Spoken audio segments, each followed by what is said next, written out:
Welcome to the Debt Circle Key Roundups. I'm Vijendra. And I'm Leela. Today we'll cover the RBI's upcoming policy decision, major debt market fundraisers, banking trends, digital payments, and key corporate developments shaping India's financial markets. Markets expect the RBI to keep the repo rate unchanged at 5.25% as easing crude prices and a stronger rupee provide some relief. However, inflation remains above target, so the central bank is likely to maintain a cautious stance while closely monitoring global risks. Exactly. Investors will be watching the RBI's commentary more than the rate decision itself. Any hint on future inflation or liquidity could significantly influence bond yields and market sentiment. VFin Solutions approved raising up to 50 crore through privately placed NCDs and also issued a 45 crore corporate guarantee for its subsidiary, highlighting a strategic approach to capital management. Meanwhile, RBI data shows strong credit growth across industries, especially medium enterprises, infrastructure, engineering, and personal loans, reflecting healthy economic activity and sustained demand for financing.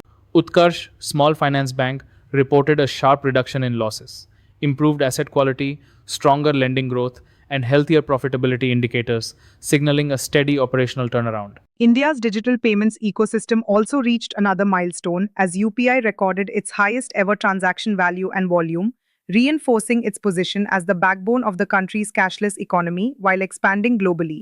Punjab National Bank is raising a $1 billion foreign currency loan under the RBI's FCNRB swap facility, while Share India Securities announced a 150 crore secured NCD issue offering regular income to investors. Shivalik Small Finance Bank strengthened its affordable housing business through its merger with Manibhavnam Home Finance, while Pesalo Digital launched a 300 crore rupees public NCD issue with multiple investment options and competitive yields. Indian banks are also increasing FCNR deposit rates to attract overseas funds, while Fincorve Financial Services demonstrated strong credit discipline by making interest payments on its NCDs ahead of schedule.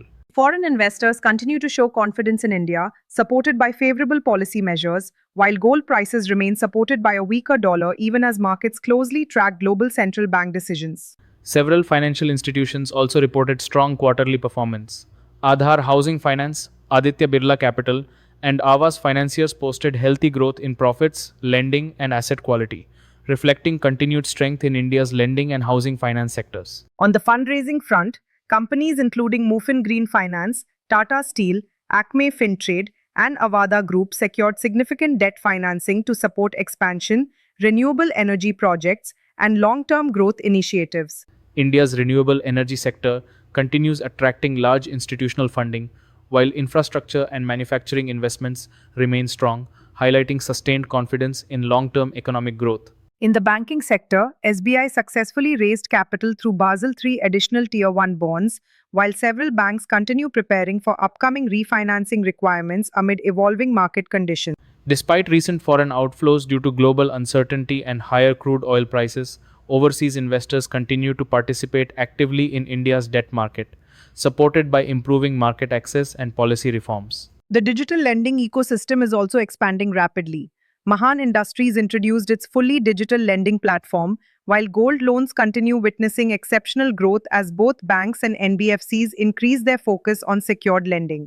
Corporate developments remained equally active. Saman Capital maintained timely debt servicing.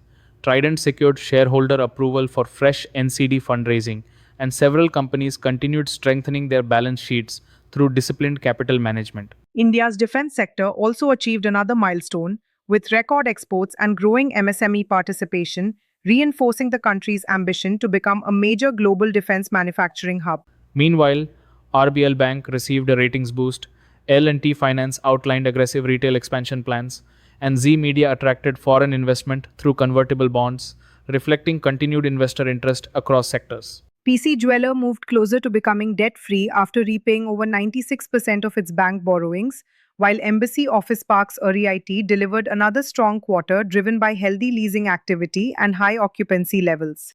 Looking ahead, markets remain focused on the RBI's monetary policy, inflation trends, crude oil prices, foreign investment flows, and global central bank decisions, all of which will shape India's debt market in the coming months. Overall, despite global volatility, India's financial system continues to demonstrate resilience through strong credit growth, healthy fundraising activity, expanding digital finance, and sustained investor confidence.